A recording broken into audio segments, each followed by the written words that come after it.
శ్రీ గురుభ్యో నమ శ్రీ మహాగణాధిపతయ నమ శ్రీ సరస్వతి నమ భక్తులరా వ్యాసప్రోక్త మహాభారత ఇతిహాసం యథాతథంగా చెప్పుకున్నాం. ప్రతి శ్లోకం దాని అర్థం. ఇందులో భాగంగా నిన్నటి వరకు మనం ఆది సభ అరణ్య విరాట ఉద్యోగ భీష్మ ద్రోణ కర్ణ శల్య సౌప్తిక స్త్రీ పర్వాలని 11 పర్వాలు పూర్తి చేశాం. 12వ శాంతి పర్వంలో కూడా మనం 46 అధ్యాయాలు పూర్తి చేసి 47వ అధ్యాయంలోని 23వ శ్లోకం వరకు చెప్పుకున్నాం. ఈ రోజున 24వ శ్లోకం నుండి కొనసాగిద్దాం. కొనసాగించే ముందు వ్యాస భగవాను ప్రార్థన చేసుకుందాం. వ్యాసాయ విష్ణురూపాయ వ్యాసరూపాయ విష్ణవే నమో వై బ్రహ్మనిధయే వాసిష్ఠాయ నమో నమః. నారాయణం నమస్కృత్య నరం చైవ నరోత్తమం దేవీం సరస్వతిం వ్యాసం తతో జయముదీరయేత్. సమర్థ సద్గురు సాయినాథ్ మహారాజ్ की जय. ప్రాహుర్నారాయణం దేవం యం విశ్వస్య పరాయణం అనీయసాం అనీయాంశాం స్థవిష్టం చ స్థవీయసాం గరీయసాం గరిష్టం చ శ్రేష్టం చ శ్రేయసామపి. విశ్వానికి పరాయణంగా ఆ హరిని నారాయణుణ్ణి ప్రశంసిస్తారు. అతడు అణువులలో ఇంకా మరింత చిన్న అణువు ఆయన. అలానే అన్నిటికన్నా పెద్దవాళ్లలో అందరికన్నా పెద్దవాడు ఆయన. బరువైన వాళ్లలో అందరికైనా బరువైన వాడు. మేలైన వాళ్లలో అందరికన్నా మేలైన వాళ్ళని ప్రస్తుతిస్తారయ్యా నిన్ను. భీష్మ స్తుతి అన్నమాట ఇది. నారాయణ ధర్మరాజుకి భీష్ముల వారు కొన్ని రోజుల్లో ఇక ఆయన ఉత్తరాయణం వస్తుంది కాబట్టి ఆయన వెళ్ళిపోతారు. నువ్వు వెళ్ళి ధర్మాలన్నీ కూడాను నేర్చుకో ఆయన దగ్గర. వివిధ ధర్మాలు, రాజధర్మాలు, గృహధర్మాలు, ఆశ్రమ ధర్మాలు, ఇట్లా అవన్నీ కూడా నేర్చుకో అని చెప్తే, అయ్యా మీరు కూడా రండి అని అడుగుతాడు ధర్మరాజు కృష్ణుణ్ణి. కృష్ణుడు ధర్మరాజు కలిసి వెళ్ళినప్పుడు కృష్ణుని చూడంగానే భీష్ముడు స్తుతిస్తున్నాడు అనమాట. ఆ స్తుతి చాలా పెద్ద స్తుతి. యం వాకేష్వనువాకేషు నిషత్సు పనిషుత్సు చ ఘృణంతి సత్యకర్మాణం సత్యం సత్యేషు సామసు. అతన్ని మంత్ర బ్రాహ్మణాల్లోనూ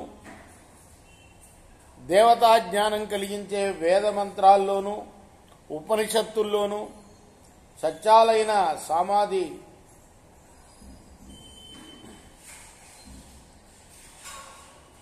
జ్యేష్ఠ సామము మొదలైన వాటిల్లోనూ నిర్దోషుడిగా సత్యకర్ముడిగా ధ్యానిస్తారు. చతుర్భిశ్చతురాత్మానం సత్వస్థం సాత్వతాంపతిం యం దివ్యైర్దేవమర్చంతి గుహ్యై పరమనామభి. 4 రూపాలైన ఆత్మ గలవాడతను. చతుర్భిశ్చతురాత్మానం, బుద్ధిలోనే తెలుస్తాడు, భక్తపాలకుడు ఆయన. అటువంటి దేవుని శ్రేష్టాలైన 4 గూఢనామాలతో అర్చిస్తారు. గుహ్యై పరమనామభి.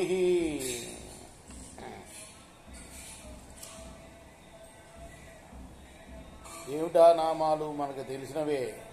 వాసుదేవుడు, సంఘర్షణుడు, ప్రద్యుమ్నుడు, అనిరుద్ధుడు అనమాట. యస్మిన్నిత్యంతపస్తప్తం యతంగేష్వనుతిష్టతి సర్వాత్మా సర్వవిత్ సర్వః సర్వజ్ఞః సర్వభావనః.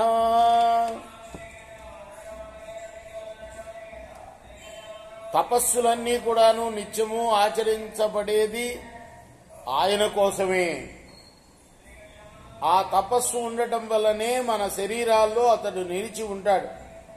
అతడు సర్వాత్ముడు, సకలము తెలిసినవాడు, సర్వాన్ని భావించేవాడు. అతన్ని నేను ఆరాధిస్తున్నాను. ఎన్ దేవం దేవకీ దేవి వసుదేవాదజీ జనత్ భౌమస్య బ్రహ్మణో గుప్త్యై దీప్తమగ్నిమివారిణ. వసుదేవుడి వల్ల దేవకీదేవి అతన్ని కనింది. ఎన్ దేవం దేవకీదేవి వసుదేవాదజీ జనత్. వేద బ్రాహ్మణ యజ్ఞాలను రక్షించడానికి ప్రజ్వలించే అగ్నిని అరణి కన్నట్లుగా దేవకి కన్నది. అరణి అంటే అగ్ని పుట్టే చోటు అన్నమాట. కట్టెల్లోనే ఉంటుంది అగ్ని. ఒక కట్టెని ఇంకో కట్టెకి రాస్తే అరణి అంటారు దాన్ని. అరణి పుడుతుంది అక్కడ. అగ్ని అరణి అంటారు. అరణిలోంచి పుడుతుంది. అట్లా అరణిలోంచి పుట్టిన అగ్నిలాగా వేద బ్రాహ్మణ యజ్ఞాలను రక్షించడానికి దేవకీదేవి నుండి ఉద్భవించాడు కృష్ణ భగవానుడు.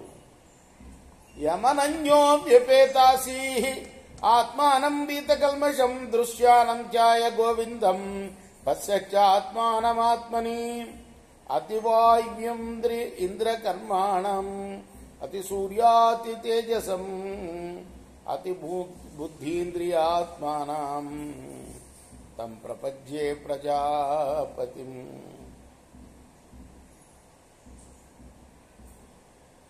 అన్యభావన లేకుండా ఎవరైతే కోరికలు విడిస్తారో వాళ్ళు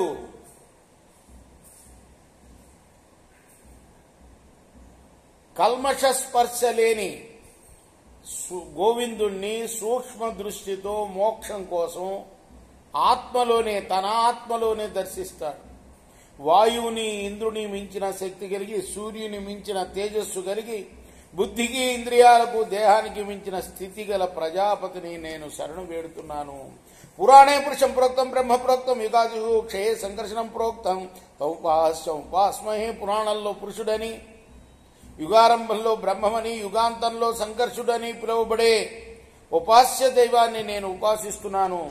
యమేకం బహుదాత్మానం ప్రాదుర్భూతమజోక్షజం నాణ్యభక్తి భక్తా క్రియావంత యజంతే సర్వకామదం యమాహుర్జగతః కోశం యస్మిన్నన్నిహితా ప్రజా యస్మిన్ లోకాః స్ఫురంతే మే జలే శకునయో యథా ఋతమేకాక్షరం బ్రహ్మ యత్తత్ సతో పరం అనాదిమధ్య పర్యంతం సదేవా వర్షయో విదుః యం సురాసుర గంధర్వా సిద్ధ ఋషు మహోరగా రైతా నిత్యమర్చంతి పరమం దుఃఖ భేషజం అనాదినిద్రం దేవం ఆత్మయోం సనాతనం అప్రేక్షమనభిజ్ఞయం హరినారాయణం ప్రభుం. ఒకడే అయినా ఎన్నో రూపాలతో ఉద్భవించేవాడు అధోక్షజుడు. అన్ని కోరికలు తీర్చేవాడు. అధోక్షజుడు అంటే అక్షజాలు అంటే ఇంద్రియాలని అణిచేవాడు, అధపాతాలానికి తొక్కేవాడు అన్నమాట. అన్ని అంటే ఇంద్రియాలని అణిచివేస్తేనే పరమాత్మ అనుభవం కలుగుతుంది. ఆ అధోక్షజుడికే అది సాధ్యం. ఆయన్ని ప్రార్థిస్తే మనకు అది లభిస్తుంది, జితేంద్రియత్వం అన్నమాట. అన్ని కోరికలు తీర్చేవాడు అని క్రియాపురుడు అనన్య భక్తితో పూజిస్తారు. అతడు లోకానికి ధనాగారం. అతనిలోనే ప్రజలంతా ఉన్నారు. నీటిలో పక్షుల్లాగా అతనిలో లోకాలన్నీ కూడా కదులుతూ ఉంటాయి. సత్యస్వరూపుడు ఆయన, ప్రణవస్వరూపుడు ఆయన, సత్తుకి అసత్తుకు పరమైనవాడు, ఆది మధ్యాంతాలు లేనివాడు. అతన్ని దేవతలు ఋషులు కూడా ఎరగరు. ఆయన్ని దేవతలు, రాక్షసులు, గంధర్వులు, సిద్ధులు, ఋషులు, ఉరగులు నిత్యం దుఃఖం అనే రోగానికి మందు వంటి వాడని శ్రద్ధతో పూజిస్తారు. ఆది మధ్యాంతాలు లేనివాడు, స్వయంభువు, సనాతనుడు. ఎవరూ ఆయన్ని చూడలేరు, తెలుసుకోలేరు. హరి నారాయణుడు, ఆయన ప్రభువు. అంతే కదా. రాక్షసుల్లో కూడా ప్రహ్లాదుడు ఆ స్వామిని వేడుకున్నాడు కదా, ఆయనే సర్వస్వం అనుకున్నాడు కదా. అందరూ దేవతలు, రాక్షసులు, గంధర్వులు, సిద్ధులు, ఋషులు, ఉరగులు ఆయన ఏమనుకుంటారట? తమ దుఃఖానికి ఆయనే మందు అనుకుంటారట. ఎంవై విశ్వస్య కర్తారాం జగతస్థుషుదాం ఎంవై విశ్వస్య కర్తారాం జగతస్థుషాం పతి వదంతి జగతోధ్యక్షం అక్షరం పరమం పదం. విశ్వానికి కర్త, నడిచేదానికి నిలిచేదానికి రక్షకుడు, జగత్తుకు అధ్యక్షుడు, అక్షరుడు, పరమపదం ఆయనే అని చెప్తారు. హిరణ్యవర్ణం యం గర్భం అదితేర్దైత్యనాశనం ఏకం ద్వాదశాథ యజ్ఞే తస్మై సూర్యాత్మనే నమః. బంగారు వన్నెతో అతిథి గర్భం నుండి దైత్యనాశకుడై 12 రూపాలతో పుట్టిన ఆ ద్వాదశాదిత్యుడికి నమస్కారం. శుక్లే దేవాన్ పితॄన్ కృష్ణే తర్పయచ్చమృతేన యః యశ్చ రాజా ద్విజాతీనాం తస్మై సోమాత్మనే నమః. శుక్లపక్షంలో దేవతల్ని, కృష్ణపక్షంలో పితృదేవతల్ని తృప్తిపరుస్తూ ద్విజులకు రాజైన చంద్రాత్ముడికి నమస్కారం. మహతస్తమసః పారే పురుషం యతి తేజసం యజ్ఞాత్వా మృత్యుమచ్చేతి తస్మై జ్ఞేయాత్మనే నమః. గొప్ప పెనుచీకటికి ఆవల ప్రకాశించేవాడు ఆయన. అతన్ని తెలుసుకుంటే మృత్యువుని తరించవచ్చు. అటువంటి జ్ఞేయాత్మకుడైన పరమాత్ముడికి నమస్కారం. యం బృహంతం బృహచ్యుద్ధే యమగ్రౌ యం మహాధ్వరే యం విప్రసంఘా గాయంతి తస్మై వేదాత్మనే నమః. మహాయజ్ఞాల్లో అజ్ఞాధాన సమయంలో బహృచములు ఆయన్ని చాలా పెద్దగా ప్రశంసిస్తాయి. విప్రసంఘాలు కీర్తించే ఆ వేదాత్ముడికి నమస్కారం. అరుగ్యజుః సామధామానాం దశార్ధః విరాత్మకం యం సప్తతంతుం తన్వంతి తస్మై యజ్ఞాత్మనే నమః. ఆయనకి రుక్కులు, యజస్సులు, సామములు నిలయము. పంచవిధ హవిస్సులు అతని రూపమే. సప్తతంతువులు కల యజ్ఞాత్ముడికి నమస్కారం. చతుర్భిశ్చ ద్వాభ్యాం పంచభిరేవ చ పూయతే చ పునర్ద్వాభ్యాం తస్మై హోమాత్మనే నమః. ఆశ్రావయ అనే 4 అక్షరాలతో, అస్తు శ్రౌషట్ అనే 4 అక్షరాలతో, యజ అనే 2 అక్షరాలతో, ఏ యజామహే అనే 5 అక్షరాలతో, మళ్లీ వషట్ అనే 2 అక్షరాలతో ఆయనకు హోమం చేస్తారు. ఆ హోమస్వరూపుడికి నా నమస్కారం. యస్వర్ణాయుర్నామా ఛందోగాత్ర స్త్రీవృచ్చిరా రథంతరం బృహత్సామా తస్మై స్తోత్రాత్మనే నమః. వేద పురుషుడు, సువర్ణుడు, యజువు అని అతనికి పేర్లు. గాయత్రి మొదలైన ఛందస్సులు ఆయన యొక్క అవయవాలు. త్రివృత్తు అతని శిరస్సు. రథంతరం బృహత్తు అనే వేద భాగాలు అతనికి ప్రీతి కలిగిస్తాయి. అటువంటి స్తోత్ర రూపుడికి నమస్కారం. సహస్ర సమే సత్రే జజ్ఞే విష్ణు సృజామృషి హిరణ్యపక్ష శకుని తస్మై హింసాత్మనే నమః. విశ్వ సృష్టికర్తలు చేసిన 1000 ఏళ్ల సత్రయాగంలో బంగారు రెక్కలతో పుట్టిన హంసరూపుడైన ఆ మహారుషికి నమస్కారం. పాదాంగం సంధి పర్వాణాం స్వర వ్యంజన భూషణం యమాహురక్షరం దివ్యం తస్మై వాగాత్మనే నమః. పద సమూహం అంగాలుగా, సంధులు కణుపులుగా, స్వరాలు వ్యంజనాలు భూషణాలై దివ్యుడు అక్షర రూపుడు అని ప్రశంసపడే ఆ వాగ్రూపుడికి నమస్కారం. యజ్ఞాంగో యోవరాహో వై భూత్వా గాముజ్జహారః లోకత్రయ హితార్థాయ తస్మై వీర్యాత్మనే నమః.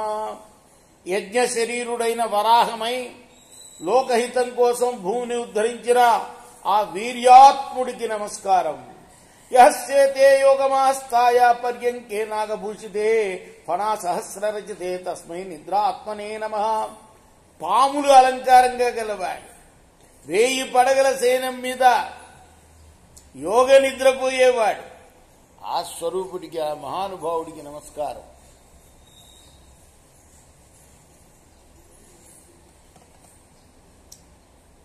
అవ్యక్త బుద్ధ్యహంకార మనోబుద్ధీంద్రియాణి చ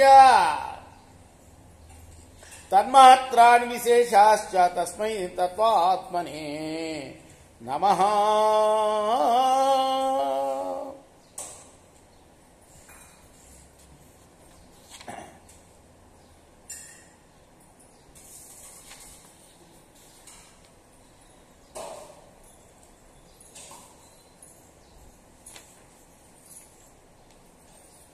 యస్తనోతి సదాం సేతుం ఋతేనామృతయోనినా ధర్మార్థ వ్యవహారాంగై తస్మై సచ్చాత్మనే నమః.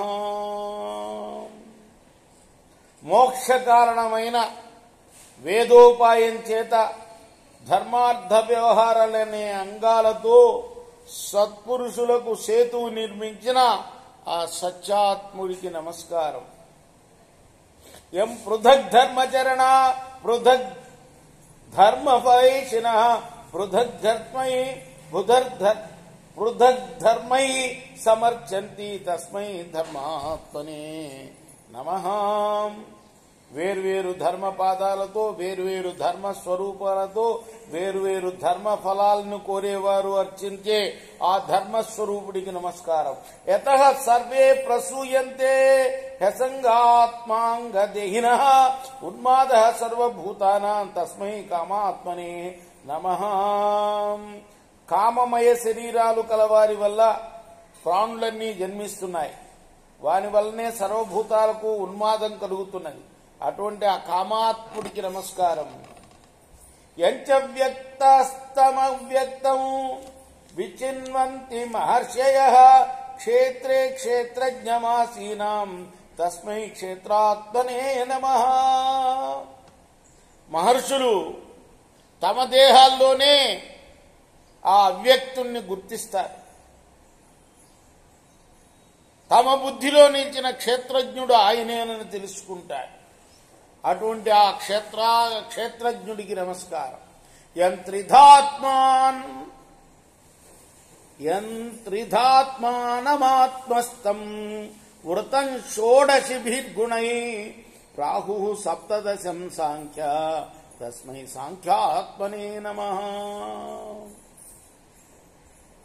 జాగ్రత్త స్వప్న సుషుప్తులయందు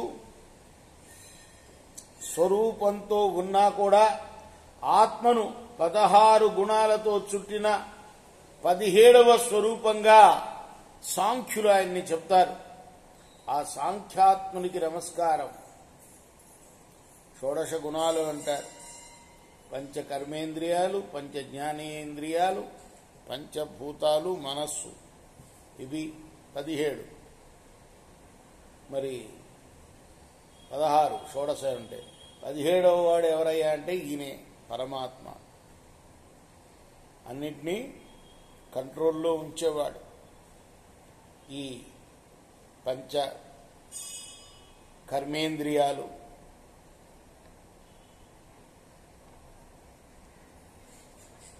జ్ఞానేంద్రియాలు, తర్వాత పంచభూతాలు. జ్ఞానేంద్రియాలంటే కన్ను, ముక్కు, నోరు, చర్మం, చెవి, శ్రోత్రాది ఇంద్రియాలు అంటారు. అన్నిటికైనా పైన ఉంటుంది, చెవి ఉంటుంది. అలానే కాళ్ళు, చేతులు, ఇవన్నీ పనిముట్లు, కర్మేంద్రియాలు అంటారు, పని చేసేది. అవి పంచభూతాలు. పృథివ్యోపస్తేజో వాయురాకాశాలు, ఇవి పంచభూతాలు. ఇవి మొత్తం 15 ప్లస్ మనస్సు కలిపితే షోడశ గుణాలు అన్నమాట. ఈ స్వామి భీష్ముడు ఏం ప్రార్థిస్తున్నాడు స్వామిని?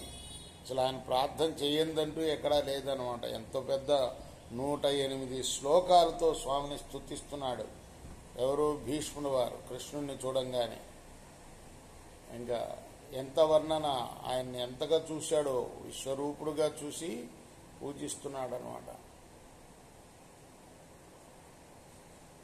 యం వినిద్రా జితశ్వాస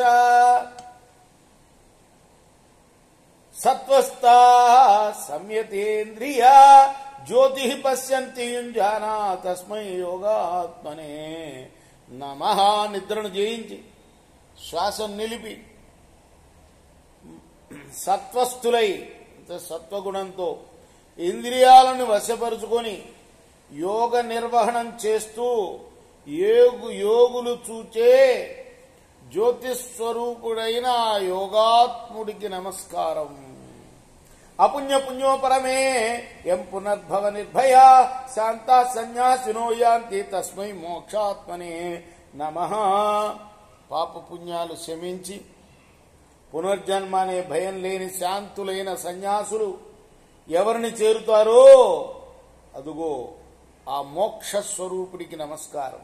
యోసౌ యుగ సహస్రాంతే ప్రదీప్తార్చిర్విభావసు సంభక్షయంతి భూతాని తస్మై ఘోరాత్మనే నమః. వేల యుగాలు గడిచిన తర్వాత మంటలు మండుతూ అగ్ని రూపంలో ఈ సకల ప్రాణుల్ని భక్షించేవాడు వాడికి నమస్కారం.